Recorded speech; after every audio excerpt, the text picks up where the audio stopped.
Free PDF और free test आप कैसे दे सकते हैं, पीडीएफ कैसे डाउनलोड कर सकते हैं, इसके बारे में सबसे पहले आपको बता दूं। उससे पहले मैं आपको बता दूं, आप ये जो वीडियो देख रहे हैं ग्लोबल आईटी के यूट्यूब चैनल पे देख रहे हैं, और ये जो आज की हमारी क्लासेज है फिटर थ्योरी के लिए है, वो भी आईटीआई सेकेंड ईयर के लिए। आप देख रहे होंगे यहाँ पे fitter theory ITI second year class 5 आज हम लोग करने वाले हैं। इसलिए मैं इससे पहले आपको बता दूं कि अगर आपने इसकी पहले की वीडियो नहीं देखी है तो पहले पार्ट 1 से लेकर के पार्ट 4 तक देख लीजिए, फिर पार्ट 5 पे आइएगा तो ज्यादा मजा आएगा। उसका रीजन है कि हम लोग कई बार क्या होता है, कुछ क्वेश्चन जैसे जो क्वेश्चन पहली बार आता है उसके बारे में पूरा डिटेल में पढ़ते हैं, फिर आगे जब वही क्वेश्चन रिपीटेड होता है ना तब उसको उतना डिटेल में नहीं पढ़ते हैं। तो आप पहली बार देखोगे तो सोचोगे यार ये तो बहुत थोड़ा सा बता दिए, नहीं आप स्टार्टिंग से देखते आइए तो ज्यादा अच्छा समझ में आएगा और सारी चीजें क्लियर होती रहेंगी। ठीक है, चलिए मैं बता दूं आप पीडीएफ कैसे डाउनलोड करेंगे। उसके लिए आपको इस वेबसाइट पे जाना पड़ेगा www.globalit.org। इस वेबसाइट पे जाएंगे, जैसे ही होम पेज खुलेगा ना सामने ही आपको ऐसे आईटीआई निमी मॉक टेस्ट लिखा हुआ आ जाएगा, जिस पर क्लिक करके टेस्ट दे सकते हैं, और आईटीआई निमी क्वेश्चन पीडीएफ लिखा हुआ आ जाएगा, जिस पर क्लिक करके आप पीडीएफ डाउनलोड कर सकते हैं। थोड़ा सा मैं आपको बता देता हूँ। आपको क्या करना है, अपने मोबाइल फोन के गूगल में सर्च करना है ग्लोबल आईटीआई। जैसे ही सर्च करेंगे पहली वेबसाइट globalit.org के नाम से मिल जाएगी, इस पर क्लिक कर लेना है। क्लिक करेंगे नया टैब इस तरह से ओपन होगा। जैसा कि मैंने बताया थोड़ा सा नीचे स्लाइड करेंगे, देखिए ऊपर ही आपको मिल जाएगा टैब आईटीआई निमी मॉक टेस्ट और आईटीआई निमी क्वेश्चन बैंक पीडीएफ। आपको मान लीजिए पीडीएफ डाउनलोड करना है, पीडीएफ वाले क्लिक कर लीजिए। क्लिक कर लिया आपने, नीचे को आइए, बहुत आसान है। देखिए यहाँ पे लिखा ना electrician theory PDF plus test, fitter theory PDF plus test. आप फिटर थ्योरी क्या है, फिटर थ्योरी वाले टैब पे क्लिक कर लीजिए, या ऐसा कुछ आ जाए तो बंद करे पे क्लिक कर दीजिए। ठीक है, नीचे आ जाते हैं हम लोग। अब यहाँ देखिए फिटर थ्योरी फर्स्ट ईयर और सेकंड ईयर के हैं तो सेकंड ईयर पे क्लिक कर लीजिए। बिल्कुल सिंपल है, बस एक एक स्टेप वाइज आगे बढ़ते जाना, और ये देखिए आप पहुंच चुके हैं अपने मंजिल तक। यहाँ पे है ना fitter theory second year PDF question bank part 1 से पार्ट 10 तक है, जिस पर भी क्लिक कर सकते हैं उस पर क्लिक कर लीजिए। पार्ट 6 पे क्लिक कीजिए, वो डाउनलोड हो जाएगा। जिस पर क्लिक करेंगे तुरंत का तुरंत डाउनलोड होगा। जूम करके देखेंगे तो आपका जो क्वेश्चन है उसके जस्ट नीचे इसका आंसर भी दिया हुआ है। तो यह सुविधा मैंने इसलिए कर दी जिससे आपको मोबाइल फोन वगैरह में देखने में दिक्कत ना आए। तो यह हो गई भाई हमारी पीडीएफ की बात। फिर बात कर लेते हैं हम लोग टेस्ट की। तो टेस्ट के लिए भी आपको उसी होम पेज पे रहना है, जैसा कि मैंने बताया था। नीचे स्लाइड करते हैं, यहाँ पे देख रहे हैं, यहाँ पे क्वेश्चन बैंक की सबसे पहला ये आईटीआई निमी मॉक टेस्ट क्लिक कर लीजिए, कोई दिक्कत नहीं है। नीचे को स्लाइड कीजिए, नीचे स्लाइड करेंगे देखिए यहाँ भी वैसे ही ऑप्शन अलग अलग है। यहाँ पे लिखा है fitter theory first year mock test, fitter theory second year mock test. आप सेकंड ईयर के हैं, सेकंड ईयर पे क्लिक कर लीजिए। क्लिक करेंगे, नीचे आएंगे, यहाँ पे देखिए आप लोग fitter theory test 1, fitter theory test 2, test 3, test 4, test 5, जिसको भी देना है 4 वाले को देना, 4 पे क्लिक कर लीजिए। ओपन हो गया, बस क्लिक करते जाइए, नेक्स्ट करते जाइए, क्लिक करते जाइए, नेक्स्ट करते जाइए। इतना आसान है। इस तरह से आप क्लिक करके नेक्स्ट करके बिल्कुल आसानी से आप अपने टेस्ट को दे सकते हैं। चलिए अब हम लोग क्वेश्चन की तरफ आ जाते हैं। आज का जो हमारा पहला क्वेश्चन है उसकी तरफ हम लोग देखते हैं। पहला क्वेश्चन कह रहा है कि which one forms the hypotenuse, ठीक है, hypotenuse of the triangle while check in with sine bar. Sine bar के साथ जांच करते समय कौन त्रिभुज का कर्ण बनाता है। साइन बार के बारे में हम लोग पहले भी पढ़ चुके हैं, इसलिए मैंने बोला था कि पार्ट 1 से पार्ट 4 तक देख लीजिएगा, फिर पार्ट 5 देखिएगा, ज्यादा मजा आएगा, ज्यादा अच्छे से समझ में आएगा।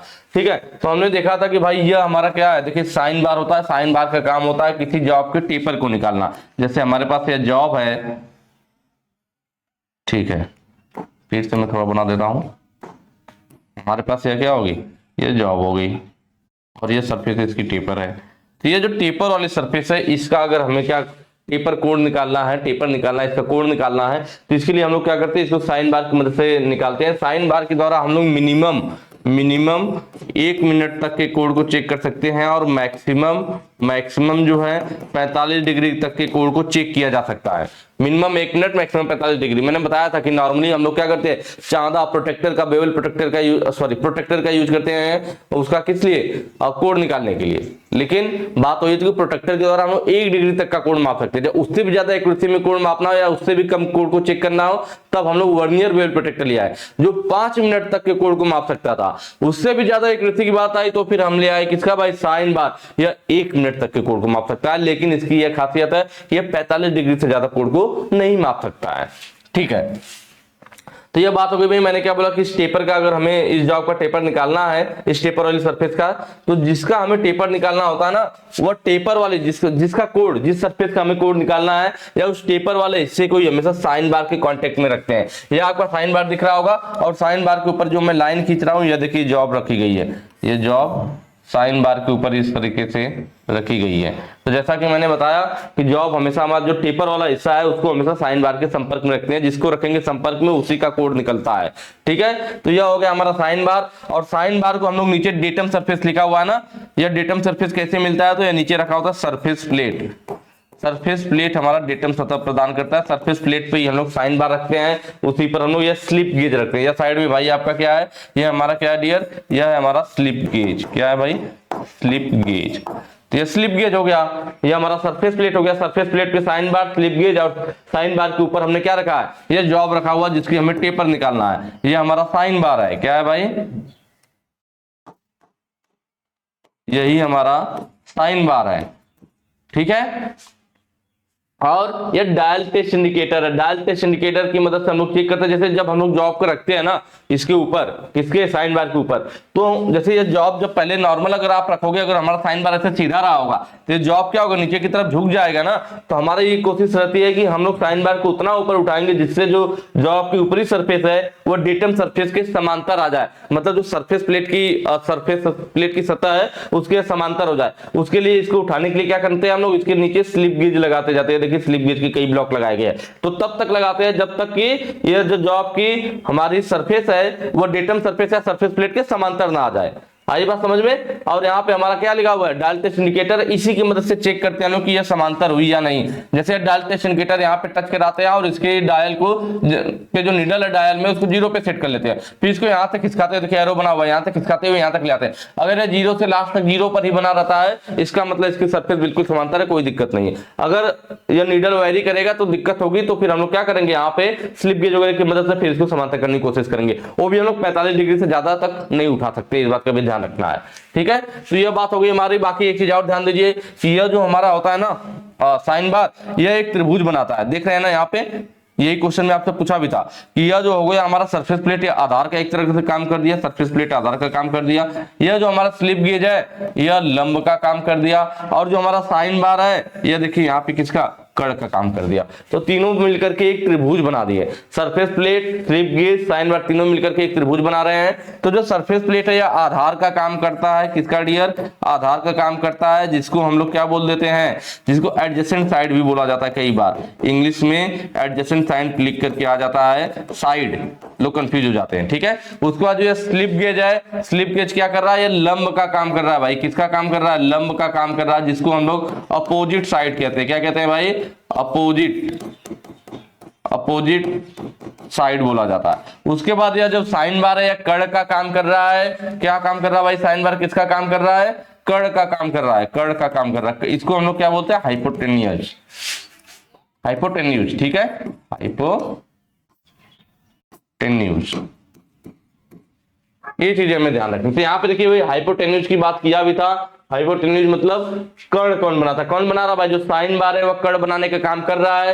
तो यहाँ पर क्या हो जाएगा, साइन बार हो जाएगा। लेकिन साइन बार का क्या, तो देखिए साइन बार की लंबाई होती है। दरअसल जो हमारा साइन बार बनाया ना, एक रोलर यहाँ पर है, एक रोलर यहाँ पर है। तो हमने बात किया था कि साइन बार के रोलर के सेंटर्स के जो बीच की दूरी होती है यह क्या होती है, साइन बार की लंबाई होती है। यही कर्ण हमारा बना भी था, साइन बार के सेंटर्स, रोलर के सेंटर्स के बीच की दूरी साइन बार की लंबाई होती है, और यही हमारा कर्ण भी बना रहा था, इन्हीं के सेंटर के बीच की दूरी। तो इसका मतलब साइन बार की लंबाई, ऑप्शन सी आपका सही हो जाएगा, साइन बार की लंबाई। ठीक है, आया होगा समझ में। नेक्स्ट पे चलते हैं। कह रहा लैपिंग ऑपरेशन में अपघर्षक कंपाउंड, अब्रेसिव कंपाउंड, अपघर्षक कंपाउंड या अब्रेसिव कंपाउंड या लैपिंग कंपाउंड कहते हैं कि अत्यधिक उपयोग का क्या प्रभाव है। क्या अब्रेसिव कंपाउंड जो है पार्टिकल हमारे जो है अधिक मात्रा में यूज हो जाए तो क्या दिक्कत आएगी, किसमें, लैपिंग ऑपरेशन में। देखिए लैपिंग ऑपरेशन, इसके बारे में भी मैं पहले बता चुका हूं, इसलिए कह रहा हूं कि पार्ट 1 से जरूर देखिए, तब ज्यादा अच्छे समझ में आएगा। लैपिंग कंपाउंड में क्या होता है, हमारे पास लैप प्लेट होती है, जो आपको नीचे दिख रहा है इसमें, ये लैप प्लेट है। लैप प्लेट हमारा कास्ट आयरन का हो सकता है, ठीक है, कापर का हो सकता है, ब्रास का हो सकता है, लेड का हो सकता है। इनमें से किसी का भी लैपिंग प्लेट बनी हो सकती है। लैपिंग प्लेट के बीच में यह जो है हमारे लैपिंग कंपाउंड है। लैपिंग कंपाउंड किसके होते हैं? तो लैपिंग कंपाउंड हमारा अब्रेसिव पार्टिकल जो silicon carbide, aluminium oxide, diamond, boron carbide, किसी का महीन तीक्ष्ण धार वाले पार्टिकल होते हैं। अब्रेसिव पार्टिकल और लैपिंग व्हीकल को मिला करके लैपिंग कंपाउंड बनाए जाते हैं जो इसके ऊपर लगाया गया है। तो अब्रेसिव पार्टिकल यह हो गया हमारा छोटे छोटे तीक्ष्ण धार वाले कण जो डायमंड का, बोरान कार्बाइड का, सिलिकॉन कार्बाइड, एल्युमिनियम ऑक्साइड का हो सकता है। इसको हम लोग पैराफिन ऑयल में या फिर कह लीजिए ग्रीस में, ठीक है, ऑयल में, मोबिल ऑयल जो होता है एक तरह से, ऑयल या ग्रीस मिला करके या पैराफिन ऑयल मिला करके इसको पेस्ट के रूप में, क्योंकि पहले एक कण है ना, मेटल के कण है भाई, एल्युमिनियम ऑक्साइड का, डायमंड का मेटल का कण है। अब इसमें हम लोग क्या किए, ऑयल या ग्रीस वगैरह मिला करके इसको पेस्ट के रूप में तैयार कर लिए। उस पेस्ट को इस लैपिंग प्लेट पे लगा देते हैं तो ये लैपिंग प्लेट हमारी चार्ज हो जाती है और फिर इसकी मदद से क्या करते हैं हम लोग, इसकी मदद से ये ऊपर जॉब है आपका, फिर इसकी मदद से जॉब की फिनिशिंग करते हैं। ठीक है, मैंने बताया था कि जब भी हम लोग लैपिंग प्लेट को चार्ज कर लेते हैं उसके बाद केरोसिन ऑयल से धोते हैं। पिछली वीडियो में बात हुई थी, क्यों धोते थे कि जो इसमें एक्स्ट्रा कण हो, जो लूज कण रह गए हो, वह क्या हो, वह गिर जाए। धो देंगे तो लूज कण बाहर निकल जाएंगे, नहीं तो अगर नहीं धोएंगे आप डायरेक्ट लैपिंग करने लगेंगे तो वो लूज कण आपके टूट करके जो आपकी लैपिंग प्लेट है, जो जॉब है, इसकी सरफेस के बीच में आएंगे, रोल करेंगे और स्क्रैच मारेंगे और आपके सरफेस क्या होगा, स्क्रैच उत्पन्न होगा, अशुद्धि उत्पन्न होगी। ठीक है, तो वही चीज यहाँ पर है कि अगर हमारा अपघर्षक कंपाउंड, लैपिंग कंपाउंड अत्यधिक उपयोग हो, अगर भाई ज्यादा हो जाएगा तो क्या दिक्कत आएगी, अगर लैपिंग कंपाउंड या पार्टिकल वगैरह उसमें ज्यादा हो जाएंगे तो ये अपना पहले ही लूज रहेंगे उसमें और पहले टूट टूट कर सरफेस के बीच में गिरेंगे और वहां पे स्क्रैच मारेंगे। ठीक है, जब स्क्रैच मारेंगे हमारा तो अशुद्धि का विकास होगा और तने सही हो जाएगा। भाई आई बात समझ में? तो वही यहां पर दिया हुआ है। देखिए एक चीज और यहाँ पे है कि चमकीले धब्बे दिखाई देंगे। यह कब होता है तो इसके बारे में मैं थोड़ा सा आपको बता दूं कि देखिए आपकी लैपिंग प्लेट होती है ना, जो हमारी लैपिंग प्लेट इस तरह से होती है, पहले प्लेट होगी तो देखिए वो फिनिश की हुई होगी, फिनिश की हुई प्लेट होगी तो चमकीली होगी। भाई कोई भी मेटल है उसको अच्छे से फिनिश किया तो चमकता है पूरा ना, तो चमकीला होगा। फिर हम लोग इस पर क्या करते हैं, मैं जैसा मैंने बताया अब्रेसिव पार्टिकल और लैपिंग व्हीकल मतलब ग्रीस या तेल, लैपिंग व्हीकल कहते हैं इसको। ठीक है, इसको मिला लेंगे जब इसमें तो क्या होगा, ग्रीस वगैरह आप देखते हैं ब्राउन कलर का होता है या तेल ब्राउन कलर का होता है। जब इसको आप मिला दोगे अब्रेसिव पार्टिकल में तो यह ब्राउन कलर का पेस्ट तैयार हो जाएगा। उसको अगर आप इस पे लगा दो, इस लैपिंग प्लेट पे लगा दो, पूरी सरफेस पे अगर वो अच्छे से लग जाएगा, एक समान लग जाएगा, तो हमारी यह जो लैपिंग प्लेट होगी किस कलर की हो जाएगी, क्योंकि हमारा यह लैपिंग कंपाउंड जो था तेल या ग्रीस मिलाने की वजह से वो ब्राउन कलर का हो गया था। तो अगर इसको लैपिंग प्लेट पे लगाएंगे तो लैपिंग प्लेट भी पूरी सरफेस से एक समान ब्राउन कलर की दिखेगी। तो अगर लैपिंग प्लेट की पूरी सरफेस एक समान भूरे रंग की दिखाई देती है, किस कलर की भाई, भूरे रंग की, ब्राउन कलर की दिखाई देती है, इसका मतलब यह लैपिंग प्लेट पूरी अच्छे से चार्ज हो गई है। लेकिन क्या हो कि अगर हमारी लैपिंग प्लेट अच्छे से चार्ज ना हो, अगर लैपिंग प्लेट अच्छे से चार्ज नहीं होगा तो क्या होगा, कहीं कहीं पर हमारे लैपिंग कंपाउंड नहीं लगे होंगे। तो जहां जहां लैपिंग कंपाउंड अच्छे से लगा होगा, जो ये पेस्ट अच्छे से लगा होगा, तो वह तो सरफेस ब्राउन दिखाई देगी। लेकिन जहां पे हमारा लैपिंग कंपाउंड या जो अब्रेसिव पार्टिकल है नहीं लगा होगा, वहां पे हमारी लैपिंग प्लेट की सरफेस दिखाई देगी और लैपिंग प्लेट अच्छे से फिनिश की हुई है तो चमकेगी, तो वही चमकीला चमकीला स्थान दिखाई देगा जगह जगह। इसका मतलब चमकीले धब्बे कब दिखाई देंगे, जब हमारी जो लैपिंग प्लेट है वो अच्छे से चार्ज ना हुई हो, उसकी सरफेस एक समान जब चार्ज ना हुई होगी तब वो कहीं कहीं पे हमें चमकीले धब्बे दिखाई देंगे, चमकीला स्थान दिखाई देगा। चलिए नेक्स्ट पे आ जाते हैं। अगला कह रहा है यदि वर्कपीस की तुलना में लैप कठोर है तो क्या होता है। देखिए मैंने आपको बताया कि जो लैप होता है हमारा ना, किसका बना होता है, तो जो हमारा लैप होता है वो बना हो सकता है कास्ट आयरन का। किसका डियर, कास्ट आयरन का। सबसे अधिक यही यूज भी होता है, सबसे अधिक यूज किया जाता है कास्ट आयरन वाला, सबसे अधिक यूज। या फिर बड़े व्यास के लैप बनाने हो तब, कब भाई, जब बड़े व्यास के लैप बनाने हो तब भी इसी का यूज किया जाता है। कास्ट आयरन के बाद आपका कॉपर या ब्रास है, क्या है भाई, कॉपर है या ब्रास है, कॉपर या ब्रास का यूज किया जाता है। इन दोनों का कब यूज करते हैं, तो जब हमें छोटे व्यास के लैप बनाने हो, छोटे व्यास के लैप बनाने हो, छोटे व्यास के जब लैप बनाने होते हैं तो हम लोग कॉपर या ब्रास यूज करते हैं। आई बात समझ में। या और एक इसका और ये फायदा है कि ये जो कॉपर या ब्रास होता है ना, जहां पे लैपिंग अलाउंस अधिक हो वहां पे यूज किया जाता है। कहां पे क्लियर, लैपिंग अलाउंस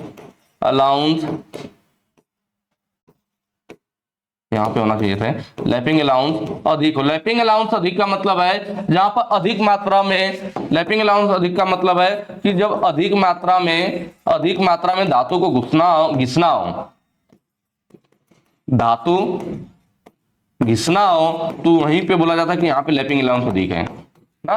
तो जब अधिक मात्रा में धातु घिसना हो या लैपिंग अलाउंस अधिक हो तो उस केस में कॉपर या ब्रास यूज करते हैं। या आसानी से चार्ज हो जाता है, क्या होता है भाई, आसानी से चार्ज हो जाता है। ठीक है, उसके बाद बारी आती है हमारी लेड की।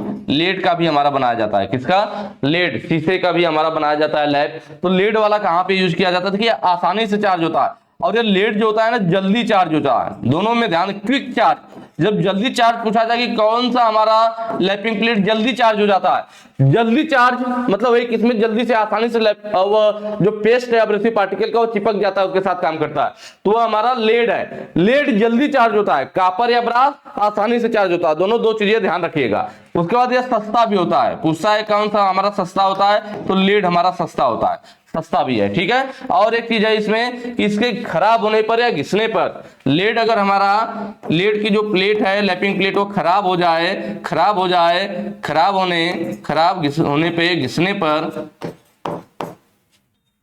या घिसने पर क्या है, ये खराब हो जाए या घिस जाए तो इसका आसानी से विस्तार किया जा सकता है। आसानी से मतलब उसी को फिर से विस्तार कर लेंगे, फैला लेंगे, आसानी से विस्तार या फैलाया जा सकता है, विस्तार या फैलाया जा सकता है, इसका लेड वाला। तो ये सारे पॉइंट बस आप इनको जरूर नोट कर लीजिए। इसको नोट कर लिया आपने, अब इससे रिलेटेड कोई भी क्वेश्चन आ जाए आप सब सॉल्व कर लोगे। ये तीनों पॉइंट जरूर नोट कीजिएगा कि कास्ट आयरन का अगर हमारा लैपिंग प्लेट बनाया तब क्या होगा, कॉपर या ब्रास का बनाया तब क्या होगा, लेड का बनाया तब क्या होगा। ठीक है, अब बात करते हैं यहाँ क्या कह रहा है। यहाँ कह रहा था कि यदि हमारा वर्कपीस की तुलना में लैप कठोर है, वर्कपीस की तुलना में लैप कठोर है तो क्या होगा, ध्यान दीजिएगा इस बात को। देखिए लैपिंग प्लेट होती है, जॉब होता है जिसकी हमें क्या करनी होती है, फिनिशिंग करना होता है, या हमारा लैप की प्लेट होगी, लैपिंग प्लेट होगी। ठीक है, कह रहा है लैपिंग, और हमें क्या करना पड़ता है, मैंने बताया अब्रेसिव पार्टिकल होते हैं, इसमें हम लोग ग्रीस ऑयल वगैरह मिला करके इसको पेस्ट के रूप में तैयार करते हैं और इसको हम लोग लैपिंग प्लेट पे लगाते हैं जिससे लैपिंग प्लेट चार्ज हो जाए। लेकिन हमें ये ध्यान रखना होता है ना कि यह जो लैपिंग प्लेट है आसानी से चार्ज, मैंने क्या बोला, देखिए लेड के साथ जल्दी चार्ज होता है क्योंकि यह थोड़ा सॉफ्ट मटेरियल होगा। तो जब यह सॉफ्ट मटेरियल के साथ आसानी से चार्ज हो जाता है, मतलब जो हमारी यह पेस्ट है यह सॉफ्ट मटेरियल के साथ चिपक जाएगी, उसके साथ चार्ज हो जाएगी और दूसरे वाले को काट देगी।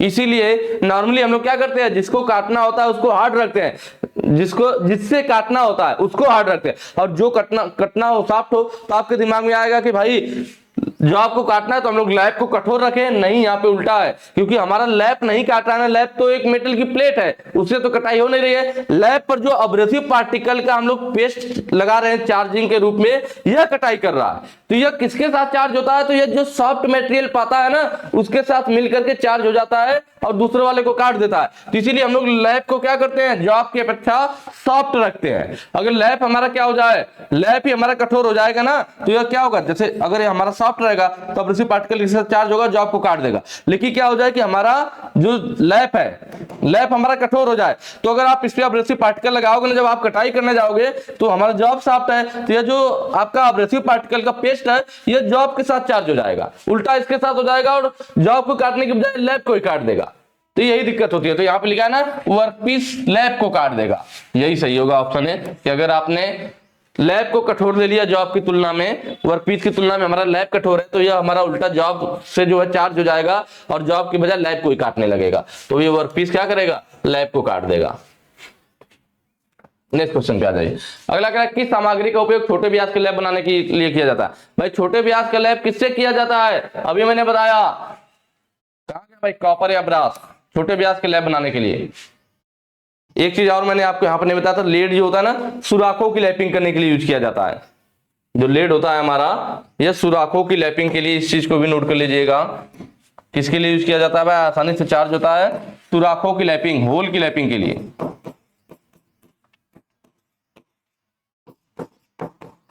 सुराखों की लैपिंग के लिए इसका यूज करते हैं। ठीक है, इसका लेड का। चलिए अब क्लियर हो गया, यहां पे क्लियर है। बाकी सब बारे में मैंने आपको बता दिया। कास्ट आयरन का होता है, कापर या ब्रास का होता है, लेड का होता है, तीनों बता दिया मैंने। अगला क्या है, सतह टेक्सचर मापने के उपकरण का नाम क्या है। देखिए सरफेस टेक्सचर को मापने का मतलब है सरफेस पे जो अनियमितताएं उत्पन्न हुई है, किसी भी जॉब की सरफेस पे जो अनियमितताएं उत्पन्न हुई है उसको मापना, मतलब उसके खुरदरेपन के एक तरह से मापना। जैसे यार कोई हमारे पास जॉब होती है, इस पर मान लो टूल के निशान इस तरह से पड़ जाते हैं, तो अगर हम हाथों की उंगलियों को भी ऐसे ऐसे चलाते हैं तो हमें एक अंदाजा लगता है कि नहीं यार ये कितना खुरदरापन है। ज्यादा खुरदरापन होगा तो ज्यादा उसमें हमारी उंगली फंसेगी, कम खुरदरापन होगा तो कम फंसेगी। तो ऐसे भी हम लोग स्पर्श करके भी इसका अंदाजा लगाते हैं कि सरफेस टेक्सचर कैसा है या उस पे खुरदरापन कैसा है, कितनी अनियमितताएं हैं, ठीक है। और उसी को मापने के लिए हमारे कुछ टूल भी यूज किए जाते हैं जिनको प्रोफाइलोमीटर कहते हैं। जैसे प्रोफाइलोमीटर का ये टाइप है कौन सा, यह mechanical surface indicator, option D. कहीं कहीं पे इसको स्टाइलस भी बोल देता है, मैकेनिकल सरफेस इंडिकेटर। यह क्या करता है, देखिए यहाँ पे स्टाइलस लगा होता है जिसकी मदद से जॉब की अनियमितताओं को चेक करता है कि उसमें कितना उसका खुरदरापन है, उसमें क्या अनियमितताएं हैं, सरफेस टेक्सचर को उसको चेक करना इसका काम होता है। और एक और ये होता है इसमें इलेक्ट्रॉनिक सरफेस इंडिकेटर। यह जो फिगर है उसी का इलेक्ट्रॉनिक सरफेस इंडिकेटर है। इसको टैली सर्फ इंडिकेटर के नाम से भी जानते हैं। किसके नाम से भाई, tally Surf indicator. Tally Surf कही है, सरफेस कही है, कई बातें। सरफेस को शार्ट में सर्फ लिख देता है कहीं टैली सर्फ इंडिकेटर या टैली सरफेस इंडिकेटर, ठीक है। इसमें क्या होता है, देखिए यह हमारा जॉब है जिसके अनियमितता को चेक किया जा रहा है। यह आगे जो हमारा लगा हुआ है ना, यह हमारा क्या डियर, यह हमारे पास स्टाइलस, क्या है, स्टाइलस है। और यह हमारा मेजरिंग हेड कहलाता है। क्या कहलाता है, मेजरिंग हेड कहलाता है, मेजरिंग हेड। और इसके नीचे आ जाएंगे, यह जो हमारा यह मोटर होता है, क्या होता है भाई, मोटर होता है। इसके आगे बढ़ेंगे तो यह जो है हमारा यह एम्पलीफायर है। क्या है भाई, एम्पलीफायर। एक सेकंड रुकिए, यह हमारा एम्पलीफायर है, एम्पलीफायर है। और यह लास्ट में जो हमारे पास रिकॉर्डर है, रिकॉर्डर। होता क्या है कि जो हमारा स्टाइलस होता है जॉब के संपर्क में आता है, मोटर के द्वारा चलाया जाता है, तो मेजरिंग एड है, इसमें स्टाइलस लगा है। स्टाइलस यहाँ जॉब की रीडिंग लेता है, उसकी अनियमितताओं को चेक करता है। तो जो भी आएगा उसको हमारा कहाँ, एम्पलीफायर को भेजा जाएगा। स्टाइलस जॉब के संपर्क में आएगा, जो भी अनियमितता या जो भी सरफेस टेक्सचर को मापेगा उसको किसको भेज देगा, एम्पलीफायर को भेज देगा। एम्पलीफायर उसको एम्पलीफाई करके रिकॉर्डर रूम में भेजता है और रिकॉर्डर के यहाँ सारी सूचनाएं इकट्ठा की जाती है और इस पर से हम लोग फिर उस चीज को प्रिंट के रूप में निकाल करके भी देख सकते हैं। तो यह तरीका है हमारा क्या, सरफेस टेक्सचर मापने का। नेक्स्ट पे आ जाते हैं। अगला कह रहा है होनिंग ऑपरेशन में बड़ी मात्रा के लिए मैनुअल स्ट्रोकिंग क्यों पसंद की जाती है। होनिंग ऑपरेशन में बड़ी मात्रा के लिए मैनुअल स्ट्रोकिंग, मतलब ज्यादातर हम लोग मैनुअल स्ट्रोकिंग को क्यों पसंद करते हैं। देखिए होनिंग टूल है हमारा, क्या है ये, होनिंग टूल है जिसके द्वारा होनिंग की जाती है। मैंने आपको बताया था लैपिंग और होनिंग दो चीजें होती है ना, लैपिंग और होनिंग। लैपिंग मैंने बताया था, होनिंग की अपेक्षा भी लैपिंग सबसे बेस्ट माना जाता है। होनिंग से भी ज्यादा अच्छी फिनिशिंग किसकी रहती है, लैपिंग की रहती है। तो यही हमारा देखिए लैपिंग का ज्यादा अच्छा होता है। हालांकि होनिंग में भी हमारे दो टाइप से होते हैं ना, एक पावर और एक मैनुअल। पावर स्ट्रोक कब होगा, जब उसको मोटर मशीन के द्वारा चलाया जाए। जब इस होनिंग टूल को किसी मशीन में चलाया जाए तो पावर स्ट्रोकिंग कहलाएगा। जब होनिंग टूल को हाथ के द्वारा चलाया जाए, हाथ के द्वारा हम लोग चला करके होनिंग करे तो मैनुअल स्ट्रोकिंग कहलाएगा। तो जो हमारा होनिंग ऑपरेशन में ना हम लोग ज्यादातर लिखा हुआ लार्ज क्वांटिटी में अधिकतर हम लोग किसको, मैनुअल स्ट्रोकिंग को क्यों पसंद की जाती है। तो मैनुअल स्ट्रोकिंग इसलिए पसंद करते हैं क्योंकि यह क्या होता है, टू कीप क्लोज टॉलरेंस, कम टॉलरेंस रखने के लिए। मतलब इससे ज्यादा पावर स्ट्रोकिंग की अपेक्षा ज्यादा फिनिशिंग या ज्यादा एक्यूरेसी में ज्यादा टॉलरेंस के निकट कौन हमारा फिनिशिंग कर सकता है, तो manual stroking. Honing power stroking से भी ज्यादा अच्छा मैनुअल स्ट्रोकिंग माना जाता है। जब जैसे मान लीजिए मैंने बोला ना कि अगर कहीं पे आपको क्या टॉलरेंस दिया हुआ है कि मान लीजिए 20 mm की जॉब है, आपसे बोला जाए आप +2 बना दीजिए, -2 बना दीजिए, तब भी चलेगा। +2 का मतलब क्या, 22 का भी चलेगा, -2 का मतलब 18 का भी चलेगा। तो 18 से 22 टॉलरेंस बहुत ज्यादा हो गया ना। तो जहां पे टॉलरेंस अधिक है तो वहां पे हम लोग एक तरह से पावर स्ट्रोकिंग भी यूज कर सकते हैं। लेकिन मैनुअल स्ट्रोकिंग कब यूज करेंगे कि आपका 20 लिखा हुआ और बोल दे कि भाई +0.01 mm से अधिक नहीं होना चाहिए और -0.01 mm से कम नहीं होना चाहिए। तो 0.01 बहुत कम हो गया ना, तो बहुत टॉलरेंस कम दिया गया। जहाँ टॉलरेंस बहुत ज्यादा एक्यूरेसी की बात हो, टॉलरेंस नजदीक हो, तो वहां पर हम लोग मैनुअल स्ट्रोकिंग करते हैं। मैनुअल स्ट्रोकिंग के द्वारा होनिंग किया जाता है। नेक्स्ट पे आ जाइए। अगला कह रहा है हार्डनिंग करने का उद्देश्य। देखिए हार्डनिंग, टेम्परिंग ये सब हमारा पहले वीडियोज में आ चुका है, इसलिए मैं बोल रहा हूँ कि पार्ट 1 से पार्ट 4 तक पहले सीरियल से देख लीजिए, तब आगे आइए। वहां पे मैंने इन सब बारे में बिल्कुल अच्छे से डिटेल में बता रखा। अब दोबारा वही चीज बताऊंगा तो टाइम खराब होगा ना, तो इसीलिए आप लोग पहले वहां पे जाकर वीडियो देख करके तब यहाँ आइए। देखिए क्या था, रिफाइन द स्ट्रक्चर, संरचना को परिष्कृत करना। तो देखिए संरचना को परिष्कृत करने के लिए हम लोग नॉर्मलाइजिंग यूज करते हैं भाई। क्या यूज करते हैं? नॉर्मलाइजिंग। संरचना को परिष्कृत करना हो, आंतरिक दोष को दूर करना हो, ग्रेन को परिष्कृत करना हो, ग्रेन को रिफाइन करना हो, तो इस टाइप के काम हमारा, या स्ट्रेस को भी दूर करता है नॉर्मलाइजिंग। ठीक है। इंक्रीज टफनेस, टफनेस को कौन बढ़ाएगा? टफनेस का मतलब क्या है? टफनेस गुण उसके अंदर बोला जाता है जो झटकों को सहन कर सके, इंपैक्ट लोड, अचानक पड़ने वाले लोड को सहन कर ले। तो जब भी हम लोग क्या करते हैं, हार्डनिंग करते हैं। क्या करते हैं भाई? हार्डनिंग करते हैं। हार्डनिंग करने पे मेटल कठोर होता है। जब मेटल बहुत ज्यादा कठोर हो जाता है तो कार्बन की मात्रा ज्यादा आएगी, तभी वो कठोर हुआ है, तो उस पर से इंपैक्ट लोड पड़ेगा तो टुकड़ों टुकड़ों में बिखर जाएगा। इसलिए हार्डनिंग के साथ तुरंत टेम्परिंग भी आता है कि जो हमारी अतिरिक्त ब्रिटलनेस उत्पन्न हो गई, उसमें अतिरिक्त भंगुरता आ गई है, उसको समाप्त करने के लिए टेम्परिंग करते हैं। टेम्परिंग करने से वो अतिरिक्त भंगुरता समाप्त हो जाती है। इसका मतलब वो इंपैक्ट लोड सहन कर लेगा। इंपैक्ट लोड सहन कर लेगा, इसका मतलब उसमें टफनेस का गुण आ गया। किसकी वजह से आया? टेम्परिंग करने की वजह से आया। किसकी वजह से आया भाई? टेम्परिंग करने की वजह से आया। यह 400 डिग्री सेल्सियस से नीचे किया जाता है। ठीक है। इंक्रीज कटिंग एबिलिटी, काटने की क्षमता कब जुड़ेगी? जब कोई मेटल कठोर होगा तो दूसरे वाले को काट देगा। कठोर कैसे होगा? जब उसमें हम लोग हार्डनिंग प्रोसेस करेंगे। हार्डनिंग करते हैं तो उसमें कठोरता का गुण उत्पन्न हो जाता है, तो वह जल्दी घिसता नहीं है और दूसरे को काट देता है। ठीक है। तो इसका मतलब यह कब होगा? हार्डनिंग में होगा। हार्डनिंग। और ऑप्शन में शायद यही क्वेश्चन में पूछा भी था, तो ऑप्शन सी ही हो जाएगा, increase cutting ability. Relieve stress and strain, stress और स्ट्रेन को दूर करना किसके लिए भाई यूज किया जाता है? एनीलिंग।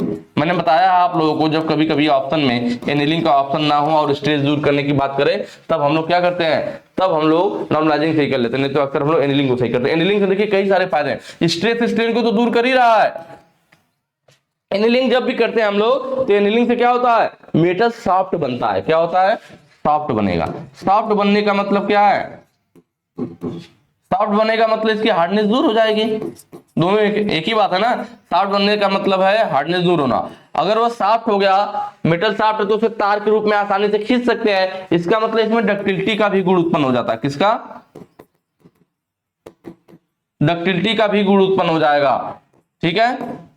और मशीनेबिलिटी का भी गुण उत्पन्न, क्योंकि सॉफ्ट हो गया है ना भाई। सॉफ्ट होने का मतलब हार्डनेस दूर हो गया। हार्डनेस दूर होने का मतलब वो सॉफ्ट है, डक्टिलिटी का गुण उत्पन्न होगा। मशीनेबिलिटी का मतलब क्या हो गया? मशीनन योग्यता, मतलब जिस जॉब को आसानी से काटा और घिसा जा सके, बोला जाता है इसमें मशीनेबिलिटी का गुण है। तो जब यह हमारा एनीलिंग द्वारा जब कोई भी जॉब सॉफ्ट हो जाएगी तो उसे आसानी से काट घिस सकते हैं, इसका मतलब उसमें मशीनेबिलिटी का भी गुण है। ठीक है। स्ट्रेस स्ट्रेन को दूर करता ही है।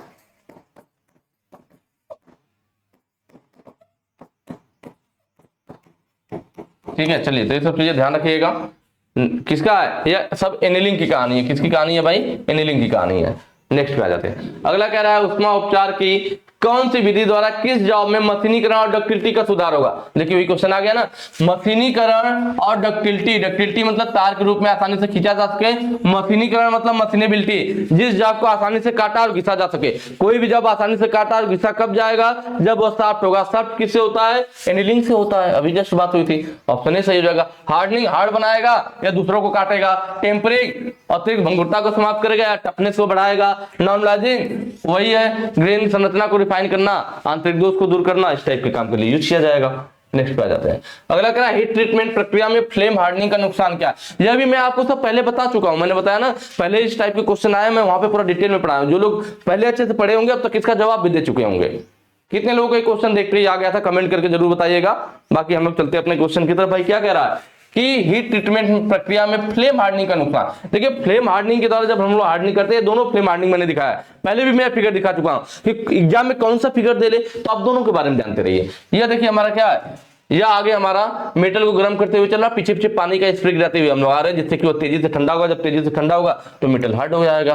तो केस हार्डनिंग के अंतर्गत आता है हमारा ना फ्लेम हार्डनिंग। केस हार्डनिंग सिर्फ ऊपरी सरफेस को हार्ड करना।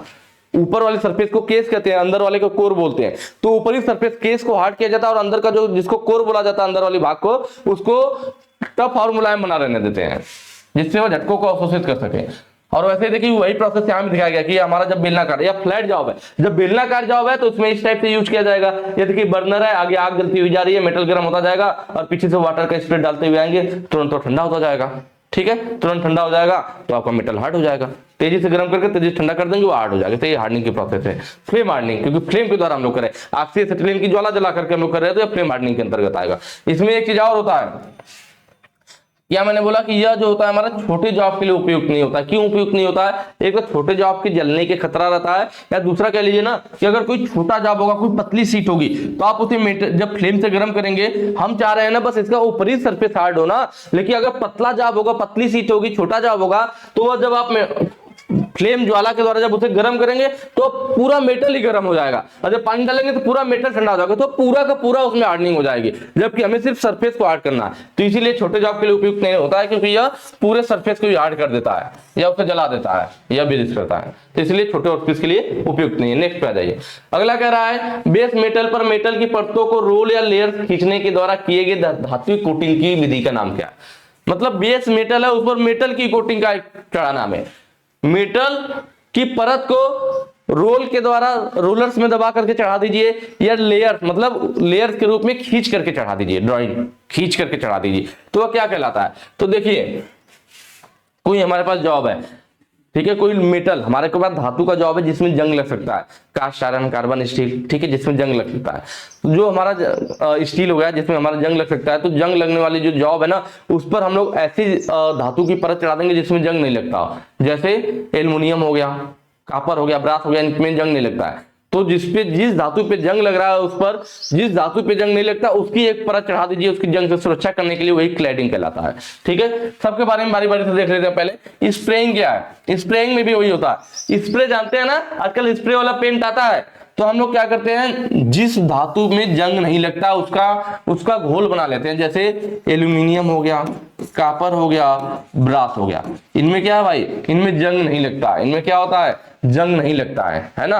तो इनका जंग नहीं लगेगा, तो इसका हम लोग क्या करेंगे, घोल बना करके किसी बोतल में रख लेंगे स्प्रे करने के लिए। और इसका स्प्रे किस पे करेंगे, तो हमारे पास कास्ट आयरन का जॉब है, कार्बन स्टील का जॉब है जिसपे जंग लग सकता है, तो इसका घोल बना करके इनके पार्ट पर हम लोग क्या करेंगे, स्प्रे कर देंगे, तो वही स्प्रेइंग कहलाता है। ठीक है, क्लैडिंग क्या होता है? देखिए, तो क्लैडिंग का यही फिगर है। क्लैडिंग हमारे पास है, देखिए अंदर मान लीजिए, ये अंदर वाला क्या है हमारा, ये जॉब है, और इस पर हम लोग जिसकी परत चढ़ा रहे हो, अगर मान लीजिए जॉब की मोटाई कितना है, ए है, और जिसकी परत चढ़ा रहे हैं या ऊपर या बी है, और इसकी भी मोटाई बी मान लीजिए, दोनों भाई यह बीच वाला जॉब है, इसी पर हम लोग क्या मान लीजिए, जॉब हमारा स्टील का है, स्टील का है, और हम क्या कर रहे हैं इस पर एल्युमिनियम का। भाई स्टील पे जंग लग सकता है, एल्युमिनियम पे जंग नहीं लगेगा, तो इसकी परत इसके ऊपर चढ़ा देंगे जंग से सुरक्षा के लिए, तो क्लैडिंग कहलाता है। कैसे चढ़ा रहे हैं, देखिए रोलर के द्वारा। यह रोलर है हमारा, क्या है भाई, रोलर या ड्राइंग या खींच करके चढ़ा सकते हैं। अब यहाँ पे पहले स्टील की मोटाई ये थी, इस पर हमने दोनों साइड एल्युमिनियम लगा दिया जिसकी मोटाई बी है, यह रोलर के बीच में दबा करके पूरे अच्छे से इस पे प्रेस करके चढ़ा दिया गया। अब पता चलेगा आपकी ये जो स्टील की मोटाई पहले कितनी थी, ए थी, ये ए की आधी हो जाएगी, मतलब A/2 हो जाएगी, और जो एल्युमिनियम हम लोग चढ़ा रहे थे बी मोटाई का एल्युमिनियम था, और इसका भी मोटाई क्या हो जाएगा, वो भी आधा हो जाएगा, B/2 हो जाएगा, ये अच्छे से चढ़ जाएगा। तो यही हमारा क्या कहलाता है, क्लैडिंग कहलाता है, और यही क्वेश्चन में पूछा भी था। इनामेलिंग क्या होता है, तो देखिए इनामेलिंग में हम लोग जंग से सुरक्षा के लिए क्या करते हैं, जॉब के ऊपर इनामेल पाउडर यूज करते हैं। क्या यूज करते हैं डियर, इनामेल पाउडर यूज करते हैं, इनामेल पाउडर यूज किया जाता है। क्या यूज किया जाता है, इनामेल पाउडर। इनामेल पाउडर कैसे बनता है, देखिए ये जो हमारा इनामेलिंग होता है ना, ये सेमी परमानेंट कोटिंग के अंतर्गत आता है। किसके अंतर्गत, सेमी परमानेंट कोटिंग के अंतर्गत आता है। ठीक है, इनामेल पाउडर हमारा कैसे बनेगा, तो इसके लिए हमें क्या चाहिए होता है, इनामेल पाउडर के लिए, इसके लिए हमें जरूरत पड़ती है ग्लास की। ठीक है, किसकी जरूरत पड़ेगी, ग्लास, फेल्सपार,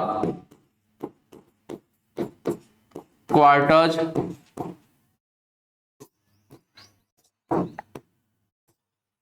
ठीक है, ग्लास की जरूरत होती है, फेल्सपार, क्वार्टज, एल्यूमिना और डाइयों का मिश्रण।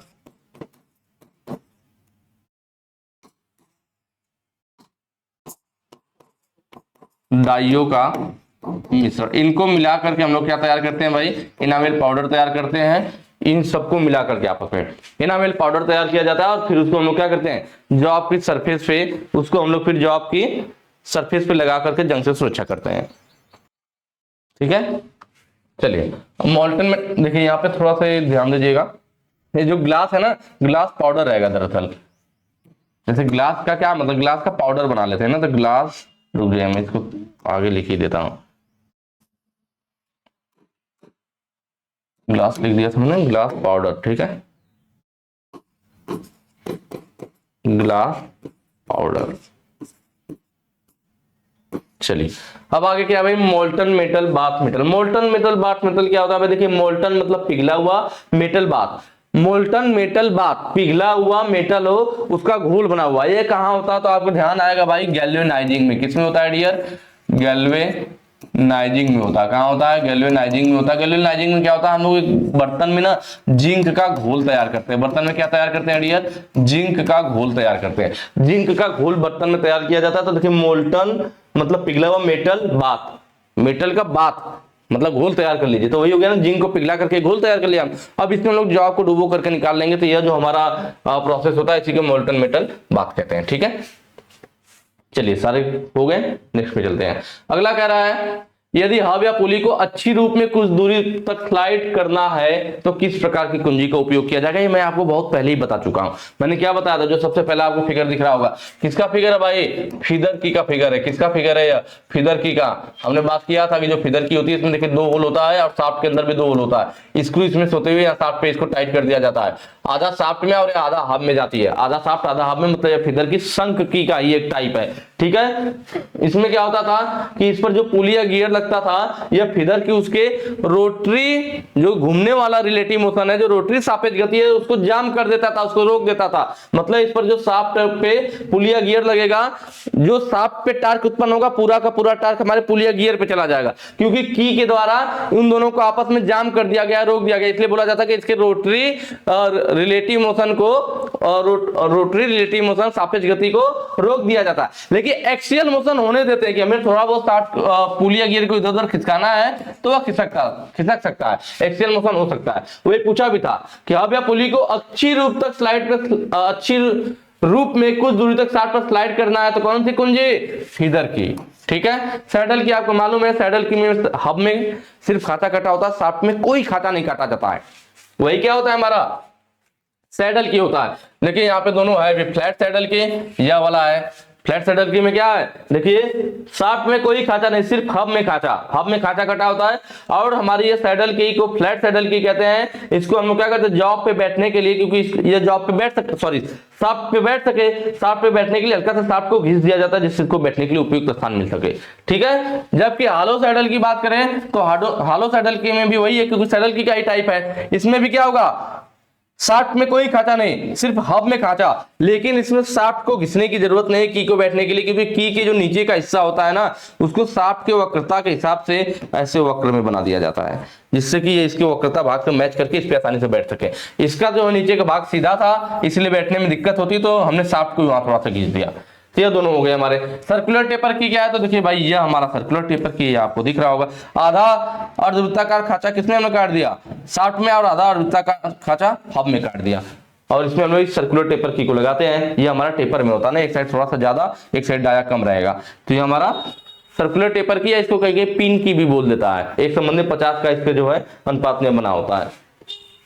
चलिए ये सब हम लोग को पहले भी बात हो चुका है, तो पीछे की वीडियो देख लीजिएगा।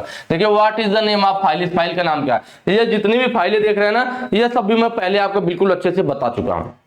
ठीक है, क्या बात हुआ था, ये देखिए पिलर फाइल है। पिलर फाइल मैंने बताया था हैंड फाइल के समान होती है, इसके भी एक एज पे दांते नहीं कटे होते, जिसे सेफ एज कहते हैं। लेकिन फर्क क्या है, ये हैंड फाइल की अपेक्षा कम चौड़ी और उससे अधिक मोटी होती है, इसलिए नैरो वर्क के लिए भी यूज की जा सकती है, कीवे वगैरह में भी फाइलिंग में यूज कर लेते हैं। उसके बाद वार्डिंग फाइल, तो हमने बताया था कि भाई वार्डिंग फाइल कुछ इस आकृति की दिखती है। ऑप्शन भी सही हो जाएगा। कौन सी फाइल यहाँ दिखा रखा है, वार्डिंग, इसलिए मैंने बोला था फिगर भी दिमाग में याद रखिएगा। वार्डिंग फाइल का हमने बात किया था कि ताले की मरम्मत करना हो, ताले की मरम्मत करना हो, या की में हार्ड नाच काटना हो, सॉरी वार्ड नाच, मैं हार्ड नाच बोल दिया, वार्ड होता ना, वार्ड नाच, इसलिए मैंने याद करने का तरीका भी बताया था कि वार्ड नाच, वार्ड नाच, वार्ड और वार्डिंग दोनों याद आ जाएगा आपको, डब्ल्यू से वार्ड और वार्डिंग, ठीक है। तो ताले की मरम्मत हो या फिर हमें क्या करना, वार्ड नाच करना हो की में, तो उसके लिए हम लोग किसका यूज करते हैं, वार्डिंग फाइल का यूज करते हैं, की में वार्ड नाच, ठीक है, या ताले की मरम्मत हो।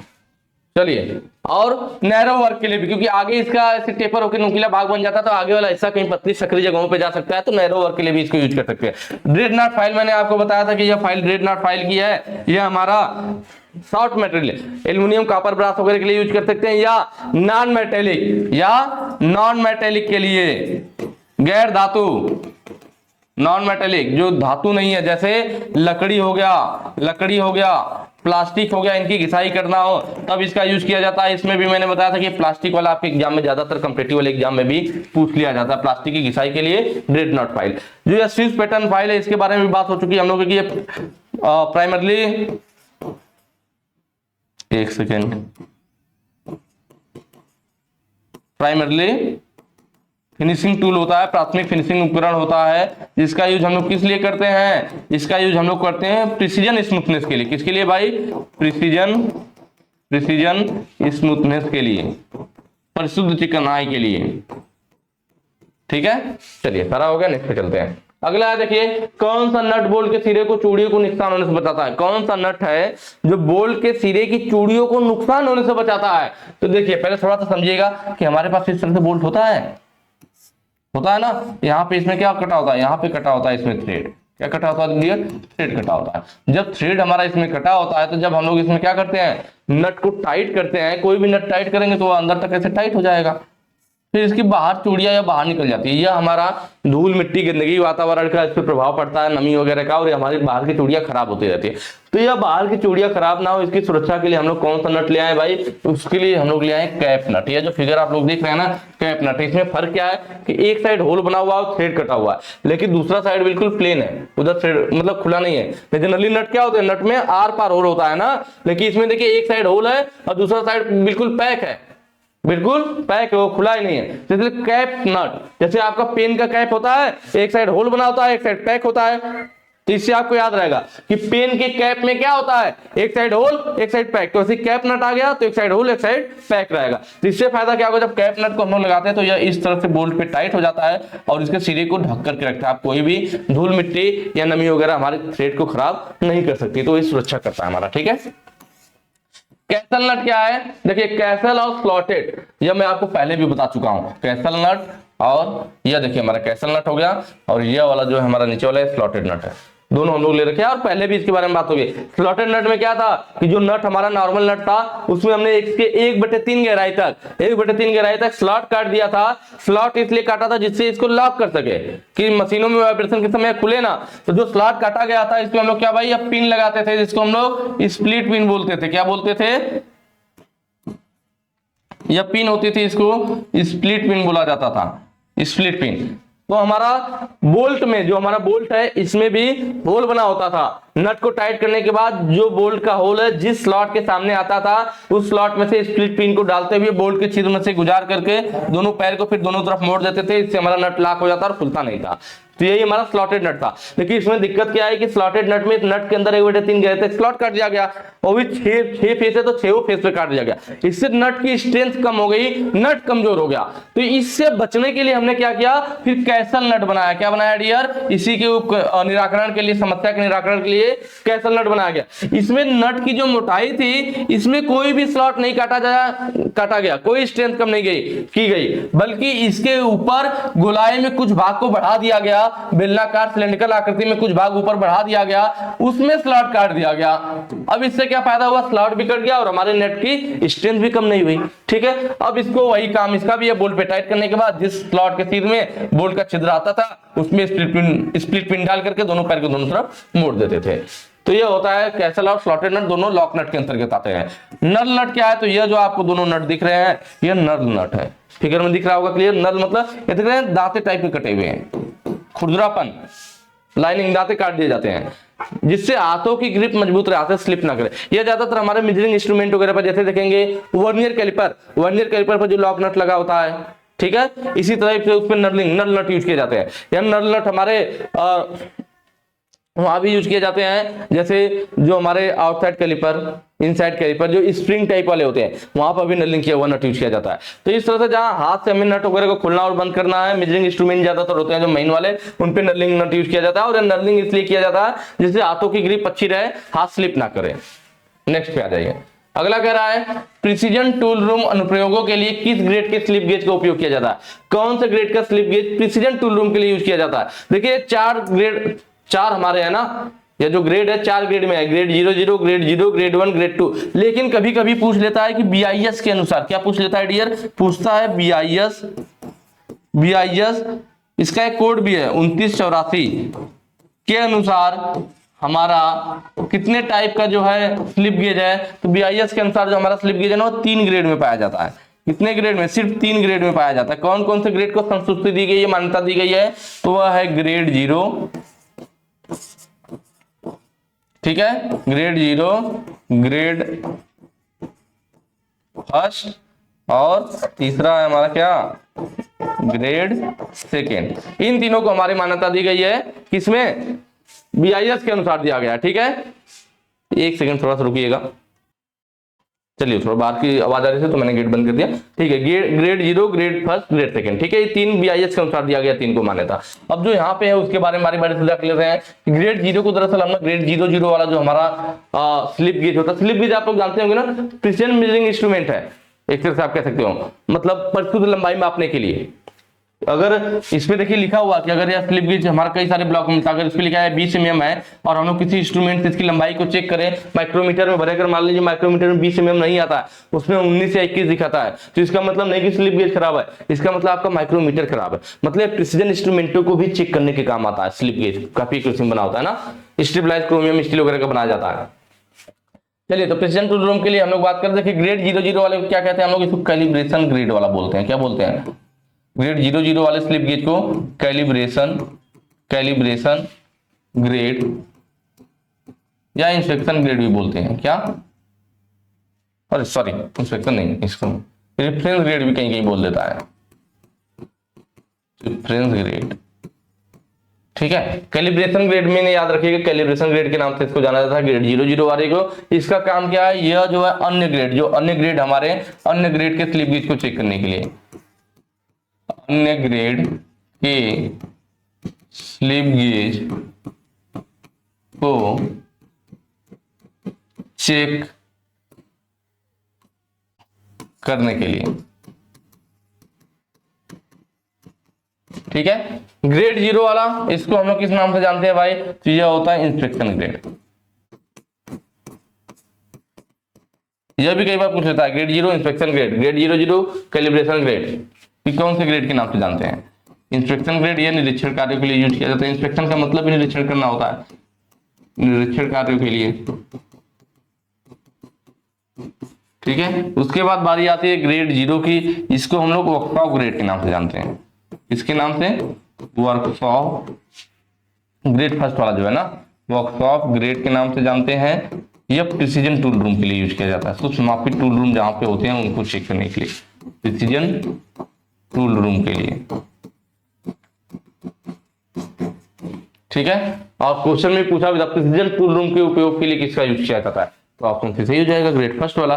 लास्ट क्या है भाई? यह सामान्य वर्कशॉप में यूज किया जाता है, सामान्य वर्कशॉप वगैरह में हम लोग इसका यूज करते हैं, जॉब वगैरह पे चेक करने के लिए, सामान्य वर्कशॉप के लिए। ये सारे पॉइंट याद रखेंगे, बस आपका काम हो जाएगा, इससे ज्यादा कुछ नहीं आने वाला है, ठीक है। नेक्स्ट पे आ जाते हैं। अगला कह रहा है स्लिप गेज ब्लॉक बनाने के लिए किस मटेरियल का उपयोग किया जाता है? तो देखिए स्लिप गेज का जो ब्लॉक बनाने के लिए ना, यहाँ पे जो हाई ग्रेड वाली स्टील का, किसका यूज किया जाएगा? High grade steel with low thermal expansion, जिस पर थर्मल एक्सपेंशन का उतना प्रभाव न पड़े, उसमें प्रसार ना हो उसमें, नहीं तो उसकी क्या होगी? अगर थर्मल का प्रभाव पड़ेगा, उष्मा का प्रभाव पड़ेगा, तो उसकी लंबाई कम ज्यादा हो जाएगी, तो फिर वो एरर आ जाएगा उसमें ना।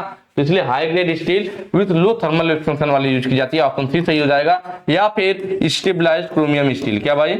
स्टेबलाइज्ड क्रोमियम स्टील, या फिर आपके कॉम्पिटिटिव एग्जाम में एक और नाम आया था जिरकोनियम ऑक्साइड। क्या आया था भाई? Zirconium oxide. इसका भी स्लीव गेज बनाया जाता है। ठीक है, तो यह दोनों मटेरियल याद रखिएगा कि इसका भी हो सकता है, इसका भी हो सकता है।